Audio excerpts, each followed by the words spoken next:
Hello, I'm Makeda. And I'm Panquetzani. And we are here in Puerto Viejo, Limon, Costa Rica. And this is video number 3 of our womb-centered exercise series. And in this video, we're going to speak to you about exercises that are good for our wombs, core exercises that are good for our wombs. And so really quickly reviewing core muscles. Core muscles are all the muscles that cross the hips. So it's your quads, it's your abs, it's your back muscles, your glutes, your hamstrings, vaginal and anal muscles, and your urogenital and pelvic diaphragms. With the ab region, we have 3 main muscles. We have the rectus abdominis that connects from our hip bone to our ribs. It's a 6-pack muscle that we see that's responsible for pulling on the ribs to bring you this way, which is what we do in crunches, or it can contract on the hip to tilt your hips anterior and posterior. Then we have our obliques, which are another set of muscles that run diagonal, also from the ribs to the hips, diagonal across the body, and they're responsible for any side bends or twisting motions. This way or twisting down here. Those are the obliques. Then we have the transverse abdominis, which is a deep ab muscle that we don't see. It's deep. And it's what holds everything in. So it's a very important stabilization muscle.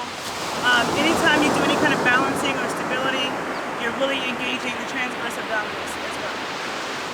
The transverse abdominis is also, like Makeda said, holds in our organs. One of those organs is the womb.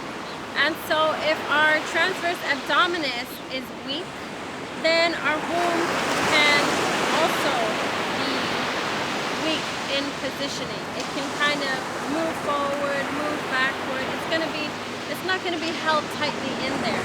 So one of the exercises that we're going to show you help to strengthen the transverse abdominis. One of my favorite exercises to strengthen the transverse abdominis is a plank. And with all exercises, you want to make sure that you protect your spine. Okay, so our spine goes from our tailbone all the way up to top of our neck, right below our head. That's our spine. So we want to keep that in correct alignment.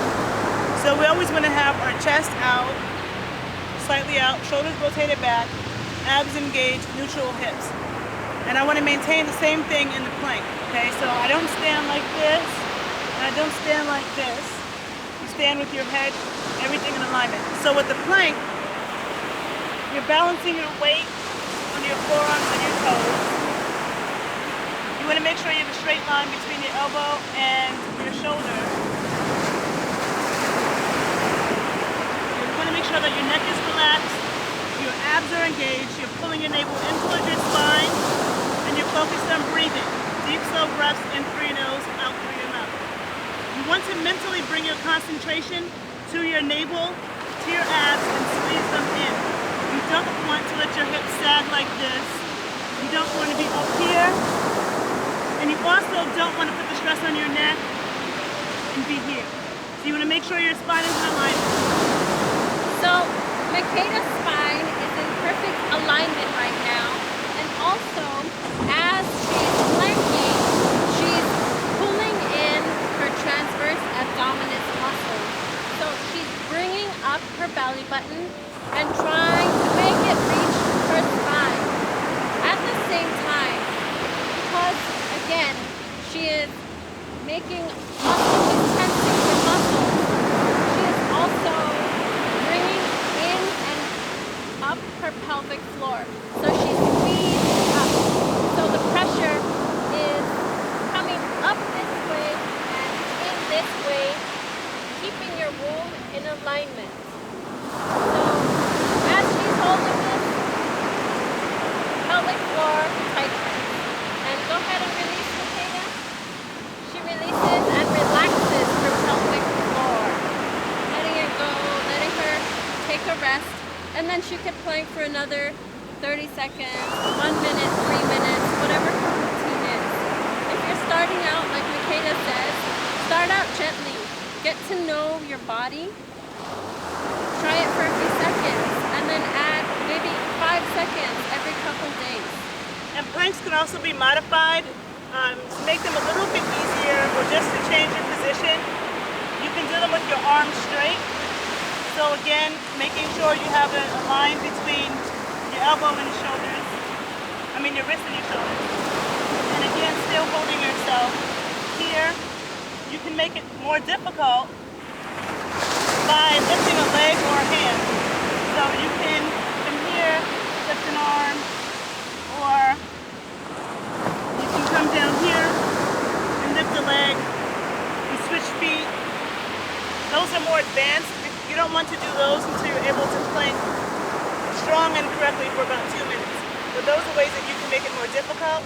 And also there are side planks where you're laying on your side and you want to have a line between your elbow and your shoulder, and you're lifting up, mentally focusing right here on your side and holding it as well.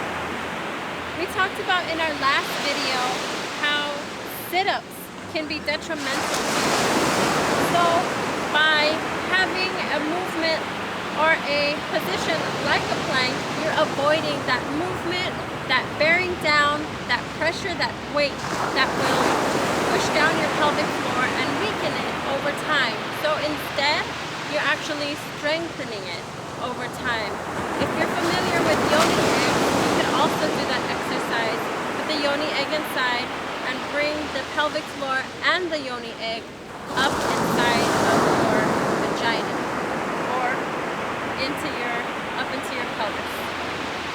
And another topic and very important point that Panquetzani brings up a lot is the importance of having elasticity in our pelvic floor. So, and the same is true for our vaginal muscles. We don't want them to be so rigid and tight that they're stuck in place. But you also don't want them to be super lax either. We want elasticity, which means if something is this tight and it stretches out to here, it should go back to here. That's elasticity. If something is this tight and it goes out to here and then only shrinks back to here, it's not elastic. So we want to work on elasticity. So one movement that I feel like is very useful for that is just like circling your hips, doing dances that are hip-based, hip-centered. So it could be belly dancing, it could be Congolese dance, Afro-Brazilian stuff, salsa, things that get you to bring your consciousness here and work on moving this region so you can get it loose and things can flow.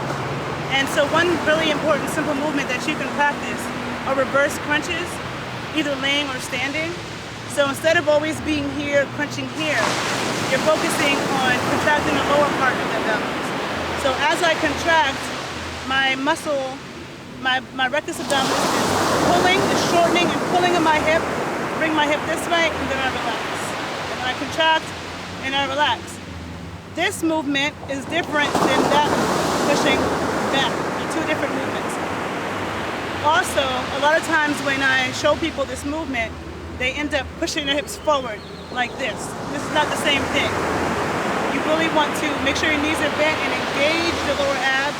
Mentally visualize and see the muscle pulling on your hip and then relaxing. And practicing that on a rhythm and mentally connecting to the contraction. You have to think about it. And also working on pushing back and how that's different. If you're having issues with bringing awareness to this area, then this is an exercise that can help. So you're going to find a space and lay down.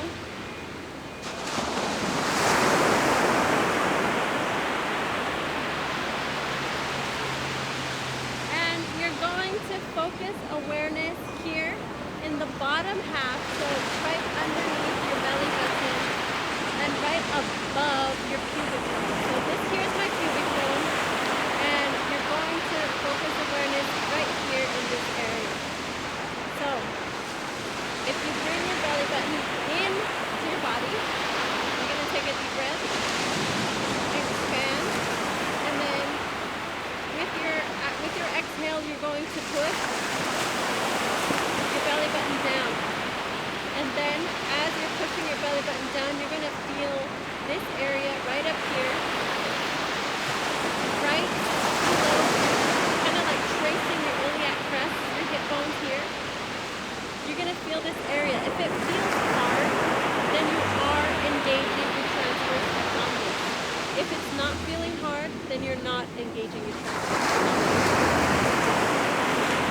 want to make sure to stay mentally connected the entire time. So you want to visualize. You don't want to be thinking about something else while you're doing it.